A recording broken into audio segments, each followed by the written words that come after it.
오늘 본문은 그리스도를 만나 복음을 만난 사람의 두 가지 특징을 그려내고 있어요. 다윗을 통해서. 그 첫째가 뭐예요? 기쁨입니다. 기쁨. 그래서 예수님을 만났는데 기쁘지 않다. 그것은 예수님을 안 만났거나 예수님을 잘못 만난 거예요. 즉 다르게 표현하면 복음을 제대로 깨닫지는 못한 것입니다. 복음을 깨닫게 되면 기뻐할 수밖에 없어요. 그러니까 복음이지. 어떻게 기쁜 소식을 만났는데, 기쁜 소식을 들었는데 기뻐하지 않을 수가 있습니까? 내 죄가 다 용서됐다는데, 내가 더 이상 처벌받을 일이 없다는데. 여러분 생각해 보세요. 여러분이 죄를 지었어요. 그래서 재판을 기다리고 있어요. 그 재판에서 전부 다 하는 말이 사형 선고 받을 거래요. 당신의 죄가 너무 흉악해서 사형 선고 받을 거래요. 다른 길이 없을 거래요. 기대하지 말래요. 그런데 어떤 결과가 나왔어요? 무죄라는 선고가 됐대요. 무죄라는 선고가 떨어졌대요. 그럼 어때야 돼요? 기뻐야죠. 어떻게 담담할 수 있어요? 어떻게 아무 일 없는 것처럼 그럴 수 있어요? 그건 이상한 거예요. 그건 이상한 거예요. 오늘 다윗에게 들린 소식은 그것입니다. 받을 자격이 없는 자에게 하나님 은혜를 주시겠다는 거예요.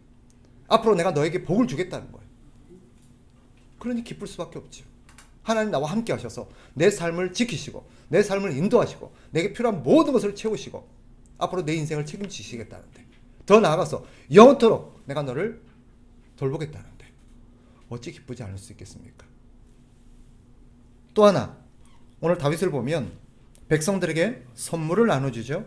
19절에 보면 그는 백성들에게, 보세요, 모든 백성 곧 온 이스라엘 무리에게 남녀를 막론하고 떡 한 개와 고기 한 조각과 건포도 떡 한 덩이씩 나누어 주매 모든 백성이 각기 집으로 돌아간지라. 다윗이 백성들에게 다 이런 걸 나눠줘요. 어마어마하겠죠. 왜 이렇게 나눕니까? 하나님이 주신 기쁨을 나누고 싶었기 때문입니다. 이게 하나님을 만난, 예수 그리스도를 만난 사람의 두 번째 특징이에요. 예수님을 만난 사람은 첫째 뭐예요? 기쁨이 있습니다. 두 번째, 예수님을 만나고 복음을 만난 사람은 그 기쁨으로 겨워서 항상 또 하나의 특징이 나타나는데 그 기쁨을 나누고 싶은 마음이 있어요. 너무 기뻐요. 감사해요. 이 기쁨을 나 혼자 갖고 있기가 감당이 안 돼요. 그래서 이 기쁨을 나누는 것입니다. 그래서 기독교인들의 또 하나의 특징, 복음을 만난 기독교인들의 또 하나의 특징이 뭐예요? 나눔을 많이 한다는 거예요. 많이 베푼다는 거예요. 왜? 감사해서. 하나님 주신 것을 나 혼자만 갖고 있는 것이 이게 안 되는 거예요. 누군가에게 이 소식을 나눠야겠고, 누군가에게 사랑을 나눠야겠고, 누군가에게 내가 받은 복을 나 혼자 갖고 있어서는 안 될 것 같은 마음이 드는 거예요. 그래서 나누는 거예요. 우리 기독교가 전 세계에서 가장 많이 나눔을 하는 종교임에도 불구하고 그것이 별로 드러나지 않는 것은 우리 주님의 가르침 때문입니다. 오른손이 한 일을 왼손이 모르게 하라.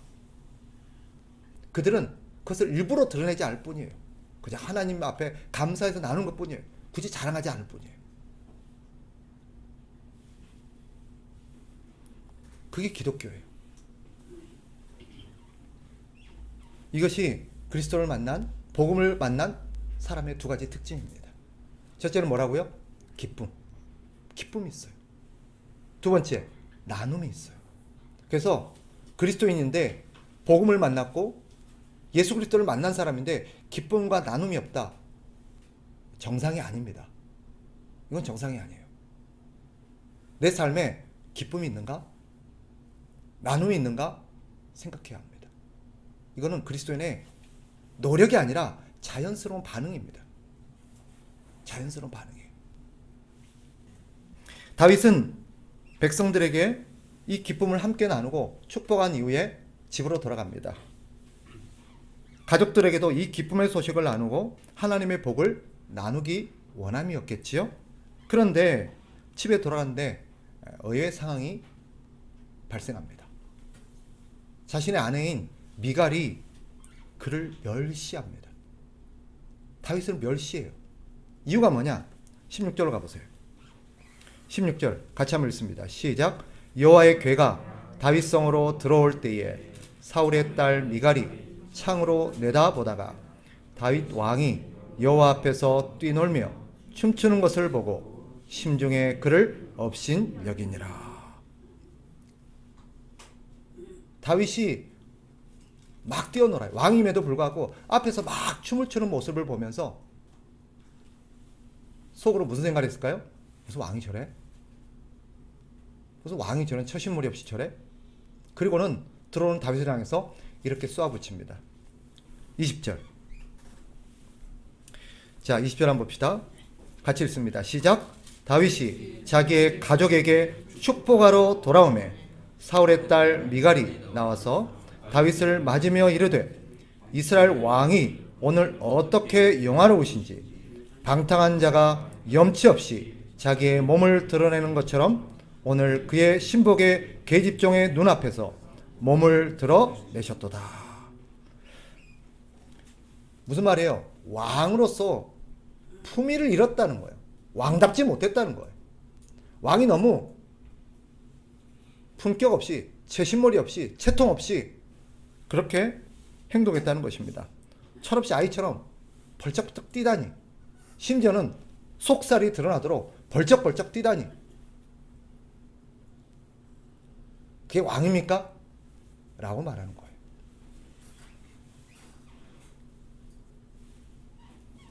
그런데 우리가 주목해야 되는 그 다음 대목입니다. 이 비난 때문에 미갈에게 어떤 결과가 주어집니까? 23절 같이 읽습니다. 시작. 그러므로 사울의 딸 미갈이 죽는 날까지 그에게 자식이 없으니라. 자식이 없대요. 죽는 날까지 자식을 못 갖게 되었답니다. 자식이 없다는 의미가 뭔지 아십니까? 무늬만 왕비지 왕비로서 전혀 힘을 갖지 못한 존재가 된다는 뜻입니다. 사람들도 그를 다 무시해요. 결국 조롱하던 자가 조롱받는 신세가 되게 되는 것입니다. 더 심각한 사실은 뭘까요? 아이를 낳지 못한다? 그 시대 여인이 아이를 낳지 못한다는 것은 어떤 의미로 이해가 됐을까요? 하나님의 저주를 받았다라고 이해가 됩니다. 미갈이 죽는 날까지 자식이 없다. 이것은 그의 대가 끊긴다는 말이고 그의 이름이 영원토록 사라진다는 뜻입니다. 즉 성경은 자식을 뭐라고 표현해요? 여호와의 기업이라고 표현합니다. 자식은 단순히 아들 하나 낳았다가 아니라 여호와의 기업을 받았다라는 상징적인 의미예요. 무슨 말입니까? 하나님이 이 자식을 통해서 너의 기업을 보장하고 계속해서 장래에 네 기업이 있을 거라는 것을 보여주는 거예요. 자식이 없다. 무슨 말이에요?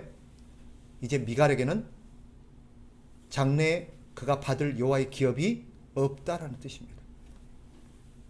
이 땅에서뿐만 아니라 장래에도 그에게 주어질 하나님 나라의 기업이 없다는 것을 상징적으로 보여주는 사건입니다. 그가 하나님으로부터 누릴 복이 없다. 저주지요. 하나님으로부터 그 어떤 것도 받을 수 없다는 것은 무슨 말입니까? 더 이상 아무도 그를 돕지 않는다는 뜻입니다. 무엇이 이 미갈을 이토록 무서운 저주를 받게 했을까요? 즉 그는 다윗을 저주했을 뿐인데 누가 분노하신 거예요? 하나님이 분노하신 거예요. 미갈의 시각에서는 왕이 백성들 앞에서 춤을 추며 뛰노는 것이 왕의 품위를 잃은 행동으로 보였던 것입니다. 미갈의 생각에 왕은 일반 백성과 달라야 된다고 생각했어요. 그러나 다윗이 뭐라 그래요? 왕의 품위를 지키는 것보다 더 중요한 게 있대요. 오늘 우리가 주목해야 될 표현이 이겁니다. 21절. 21절로 가봅시다. 다윗이 시작. 다윗이 미갈에게 이르되 이는 여호와 앞에서 한 것이니라. 그가 네 아버지와 그의 온 집을 버리시고 나를 택하사 나를 여호와의 백성 이스라엘의 주권자로 삼으셨으니 내가 여호와 앞에서 뛰놀리라. 아멘. 무슨 말이에요? 이런 의미가 담겨 있습니다. 저를 보세요. 왕이라고? 왕이 품위를 지켜야 된다고? 다윗은 뭐라고 말해요? 사람들에게는 왕일지 모르지만 하나님 앞에서는 아니라는 거예요. 나는 지금 사람들 앞에서 한 게 아니라 하나님 앞에서 한 거라는 거예요. 다윗도 하나님 앞에서는 그저 피조물에 불과한 존재라는 거예요. 다윗도 하나님의 은혜로 사는 자일 뿐이라는 고백인 것입니다. 그는 어떤 얘기를 하고 있어요? 자신이 어떤 존재인지를 알고 있는 거예요. 나는 원래 어떤 존재였어요? 양이나 지키던 목동이었어요. 그런 나를 왕으로 세우신 분이 누구예요? 사울의 집안을 폐위하고 그 자리에 나를 세우신 분이 누구예요? 하나님. 그 하나님 앞에 내가 감사하고 영광을 돌리는 게 마땅하지 않냐는 거예요. 오늘날 내가 왕이 될 수 있는 것이, 나 같은 존재가 왕이 된 것이 하나님의 은혜가 아니냐는 거예요. 그러니 하나님의 은혜를 받은 자답게 감사하며 기뻐하는 것이 마땅하다는 것입니다. 하나님 앞에서 왕이랍시고 채통 운운하는 것은 자신이 어떤 존재인지를 깨닫지 못한 증거예요. 자신이 하나님의 은혜로 사는 자라는 것을 깨닫지 못한 증거입니다. 미갈은 단순히 한 사람을 조롱한 게 아니에요. 그가 섬기는 하나님을 조롱한 것입니다. 왜요? 무슨 말이에요? 왕이 비록 하나님 앞에서도 채통을 지킨다? 그거는 하나님도 왕 밑에라는 뜻입니다.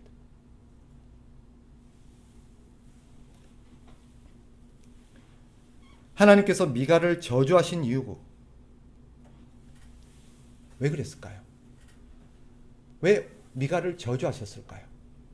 그것은 하나님의 은혜가 없는 상태, 하나님의 복이 주어지지 않으면 사람이 얼마나 비참해질 수 있는지를 직접 깨닫게 하는 거예요. 미갈은 어떤 존재가 됐을까요? 결국 아이를 낳지 못하고 왕비로서 어떠한 영향도 끼치지 못합니다. 이후에 그는 역사의 무대에서 사라집니다.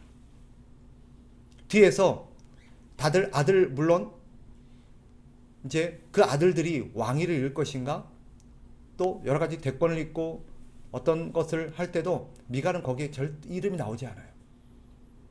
그는 하나님의 나라에서 거론될 존재가 아니었습니다.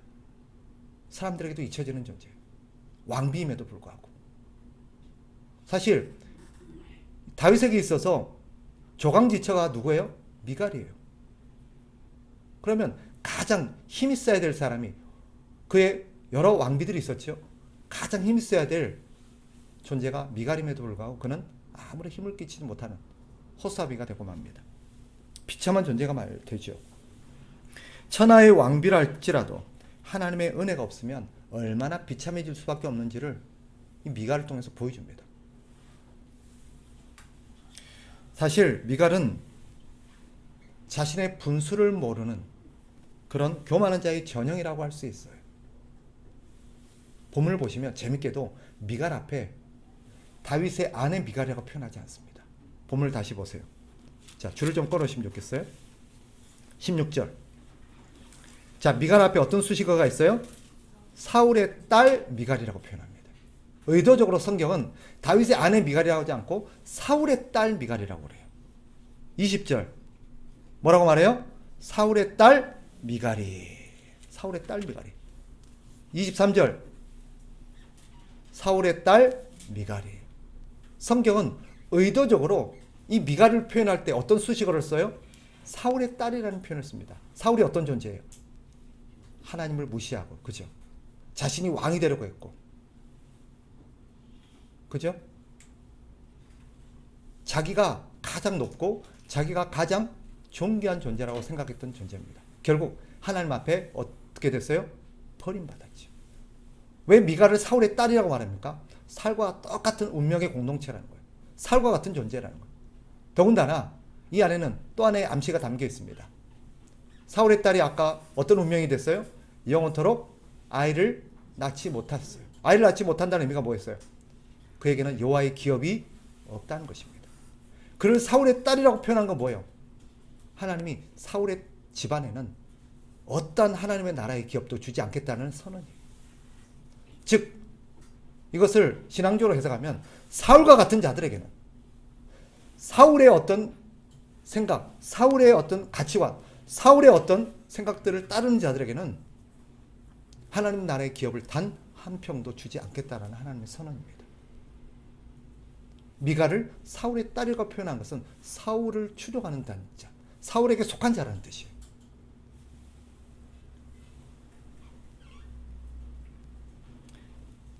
미갈은 그렇게 자신을 분수를 모르던 사울과 똑같은 자입니다. 자신이 어떻게 해서 왕비가 되었는지를 잊어버린 자입니다. 우리가 앞에서 다뤘어요. 앞에서 우리가 사무엘하 3장에서 봤듯 이 미갈은 사울에게 속했다는 이유만으로 사울이 자기 운명과는 상관없이 사울이 시키는 대로 살았어야 되는 존재입니다. 마치 마귀의 지배 아래 살아가는 자처럼 그는 자기가 원하지 않는 남자의 아내로 살아야 했어요. 그죠? 자기 의사와는 상관없이 사울이 시키는 대로 살았어야 되는 존재예요. 그런 미갈이었어요. 그런데 그런 잊혀졌던 자기 운명과는 상관없이 자기 바람과는 상관없이 한 어떤 원하지 않는 남자의 아내로 살아야 했던 그를 자신과 정혼했다는 이유만으로 다윗이 다시 그를 되찾아요. 그리고 그 미갈을 왕비라는 자리에 세워준 인물이 누구예요? 다윗이에요. 자신을 왕비가 될 자격이 없는 멸망할 수밖에 없는 그 사람을 선택해서 그 약속, 자신이 미갈에게 했던 그 약속 때문에 미갈을 되찾아서 왕비의 자리에 세웠던 존재가 다윗이에요. 그렇다면 이 미갈이 가져야 될 바른 마음가짐은 뭐겠어요? 감사지요. 감사죠. 왕비가 될 수 없는, 왕의 신부가 될 수 없는 자를 왕의 신부가 되게 하신 그 다윗의 은혜, 다윗에 대한 감사함을 평생 갖고 살아야죠. 그죠? 그런데 오늘 본문에 뭐 하고 있어요? 그 다윗을 멸시하고 있어요. 무시하고 있어요. 조롱하고 있어요.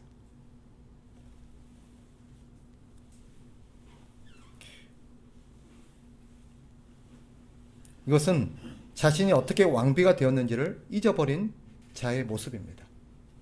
은혜를 망각한 자라고 할 수 있겠죠. 분수를 망각한 자입니다. 오늘날 미갈과 같은 사람이 되어서는 안 돼요.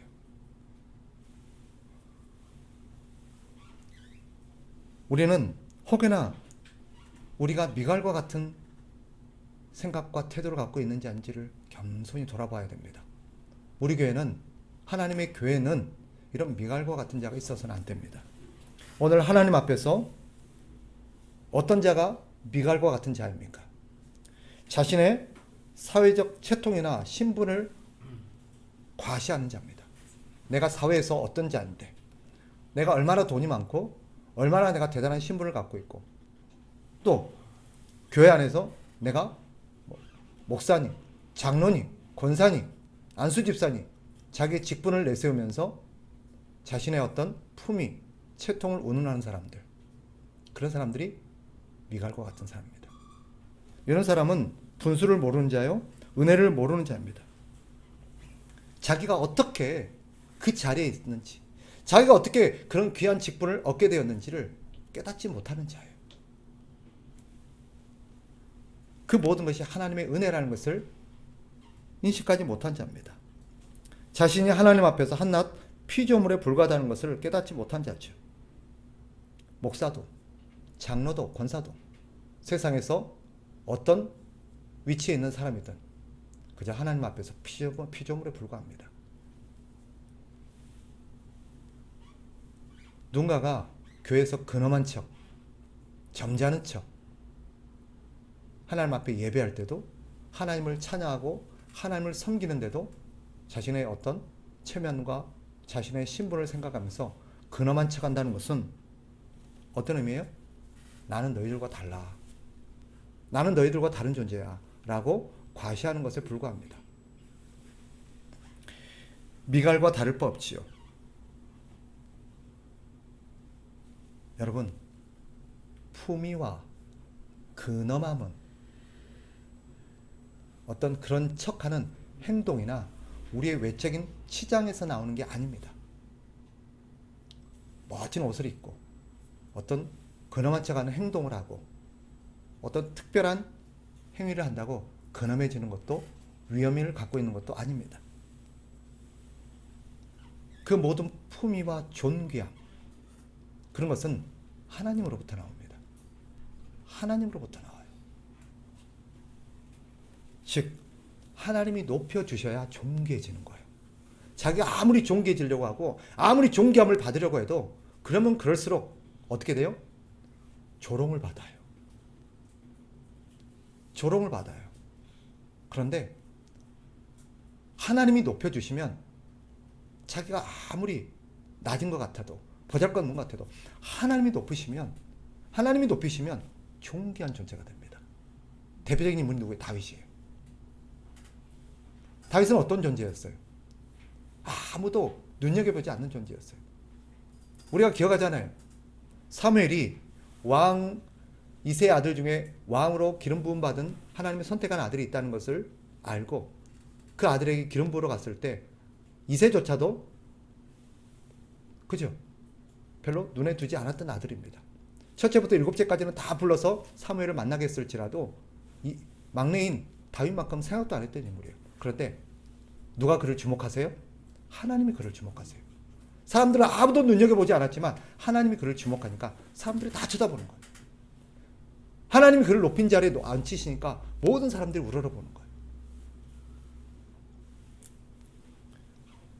존귀함, 품위, 근엄함, 모든 것은 하나님으로부터 나옵니다.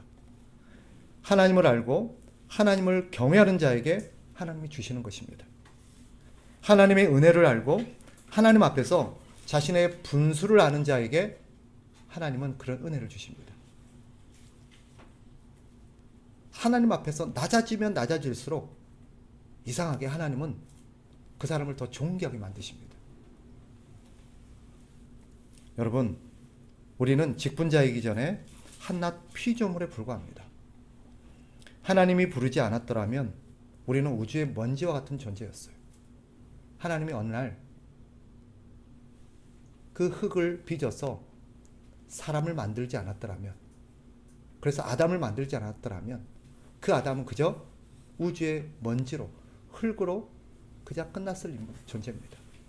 그런데 그 흙을 아담이 되게 하신 분이 누구예요? 하나님이에요. 똑같아요. 우리는 우주의 먼지와 같은 존재입니다. 그런 우리를 당신의 손으로 빚으시고 생기를 불어넣어 사람이 되게 하신 분이 우리십니다. 하나님의 생명을 우리에게 나눠주셨습니다. 그리고 존귀한 하나님의 자녀라는 신분을 주신 분도 하나님이십니다. 그리고 더더욱 우리에게 하나님을 위해서 일할 수 있도록 직분을 주신 분도 하나님이십니다. 이 사실을 죽을 때까지 잊어버리면 안 돼요. 내가 남들과 달라서 목사가 된 게 아니에요. 하나님이 먼지와 같은 나를 그저 목사로 세우셔 주셨을 뿐이에요. 여러분이 남달라서 장로가 되고 권사가 되고 집사가 된 게 아니에요. 그저 먼지와 같은 존재를 하나님이 귀하게 여겨주시고 귀한 직분을 맡겨주신 것 뿐이에요. 우리는 목사이기 전에 피조물입니다. 장로이기 전에, 권사이기 전에, 집사이기 전에 피조물에 불과한 존재예요. 오늘이라도 하나님께서 우리를 향하신 은혜의 손길을 놓아버린다면 다시 우리는 먼지로 돌아가야 될지 압니다. 네. 성경이 많이 고백하잖아요. 오늘 이것을 깨달은 다윗의 고백을 보십시오. 다윗이 이렇게 고백한 이유가 거기에 있습니다. 22절 가봅시다. 22절 다 같이 한번 읽습니다. 시작. 내가 이보다 더 낮아져서 스스로 천하게 보일지라도 네가 말한 바 계집종에게는 내가 높임을 받으리라 한지라. 무슨 말입니까? 비록 자신의 모습이 어린아이처럼 속살이 드러나도록 하나님 앞에 뛰고 기뻐하는 이 모습이 미갈과 같은 사람들의 눈에는 천하게 보이고 하찮게 보이고 없어 보일지라도 난 기꺼이 그렇게 하겠다는 거예요. 더 낮아져서 더 비천한 존재가 된다 할지라도 나는 그렇게 하겠다는 거예요. 왜? 하나님 나를 높여주실 거니까. 적어도 하나님이 니네들 앞에서는 나를 존귀하게 만들어 주실 거다. 그것을 믿기 때문에. 다윗이 깨달은 게 뭐예요? 하나님 앞에서 하나님을 위해서 세상에서 낮아지면 낮아질수록 하나님은 나를 존귀하게 만들어 주신다는 것을 다윗은 깨달은 거예요. 그게 은혜의 원리입니다. 사실 하나님께서 이 다윗을 통해서 우리에게 보여주시고자 했던 그림이 뭐예요? 예수 그리스도예요. 이 땅에서 가장 낮아지신 분이 있다면 누굴까요? 예수님이에요. 예수님은 가장 낮아지심으로써 가장 존귀한 분이 되신 존재입니다. 그래서 예수님은 당신을 본받으라고 우리에게 말씀하세요. 자, 잠깐 거기를 덮어놓으시고 빌립보서 말씀으로 가봅시다. 빌립보서 2장 6절부터 11절 한 목소리로 같이 읽습니다. 6절부터 11절 시작. 그는 근본 하나님의 본체시나 하나님과 동등됨을 취할 것으로 여기지 아니하시고 오히려 자기를 비워 종의 형체를 가지사 사람들과 같이 되셨고 사람의 모양으로 나타나사 자기를 낮추시고 죽기까지 복종하셨으니 곧 십자가에 죽으심이라. 이러므로 하나님이 그를 지극히 높여 모든 이름 위에 뛰어난 이름을 주사 하늘에 있는 자들과 땅에 있는 자들과 땅 아래에 있는 자들로 모든 무릎을 예수의 이름에 꿇게 하시고 모든 입으로 예수 그리스도를 주라 시인하여 하나님 아버지께 영광을 돌리게 하셨느니라. 아멘. 성경은 우리 주를 본받으라고 말합니다. 우리 주님은 가장 존귀하고 높으신 분임에도 불구하고 가장 낮아지신 분입니다. 누구 때문에? 하나님 아버지 때문에. 하나님 아버지께 영광을 돌리고 하나님 아버지를 기쁘시게 하기 위해서 누구보다도 가장 낮아지셨습니다. 그런 우리 주님을 하나님 아버지가 가장 존귀하게 하셨습니다. 그럼으로써 우리에게 우리 주님을 통해서 가르치십니다. 하나님 나라의 원리가 뭐예요? 하나님을 위해서 가장 낮아진 자를 하나님은 가장 높이십니다. 비록 세상 사람들은 예수 그리스도를 멸시하고 조롱하고 십자가에 죽였으나 하나님 아버지는 예수 그리스도를 존귀하게 하셔서 오고 오는 세대에 가장 존귀한 이름을 갖게 하셨고 모든 무릎이 그 이름 앞에 꿇게 하시고 모든 입이 그 이름을 찬양하게 하셨습니다. 여러분, 성경에 여러 인물들이 나오지요. 그 인물들은 한결같이 믿음의 어떤 용장들로서 또 믿음의 본으로서 우리에게 제시되는 존재들입니다. 우리는 그들을 존경합니다. 그런데 그들의 공통점 한 가지가 있어요. 뭐예요? 낮아졌다는 것입니다. 주를 위해서 자기를 낮추고 한없이 낮아졌다는 거예요.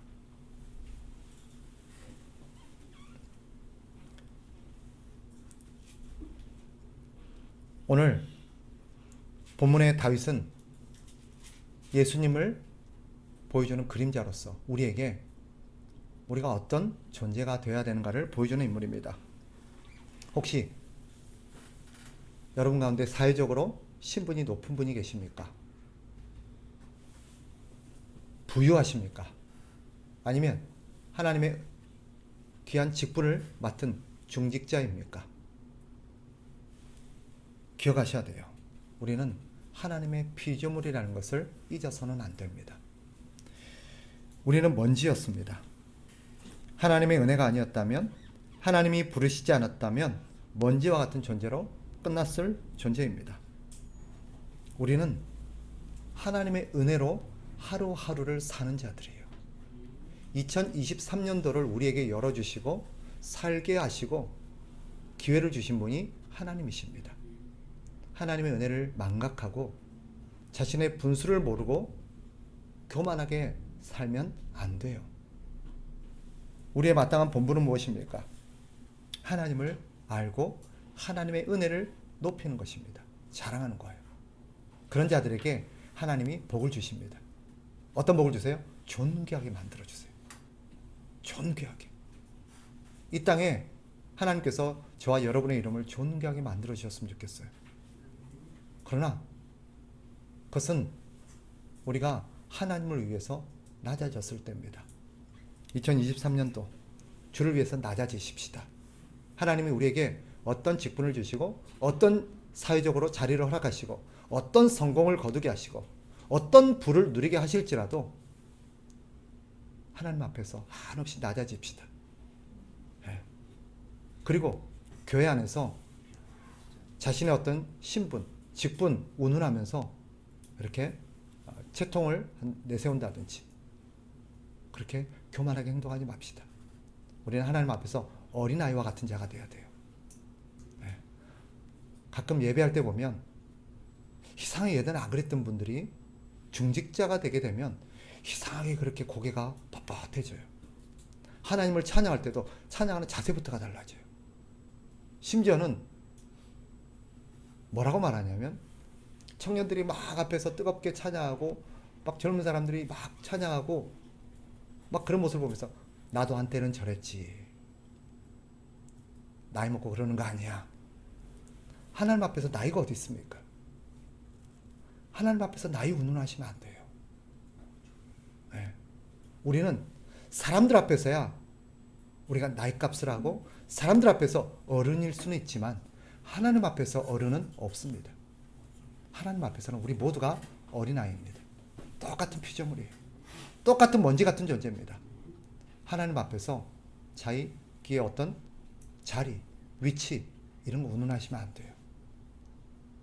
다윗처럼 하나님 앞에서는 순전한 아이처럼 하나님을 예배하시고 하나님을 높이시고 하나님 앞에서 그렇게 겸손하게 섬기시는 저와 여러분 되셨으면 좋겠어요. 그런 한 해로 하나님 앞에 영광을 돌리고 하나님이 저와 여러분의 이름을 존귀하게 만들어주시는 한 해 되시기를 축복합니다.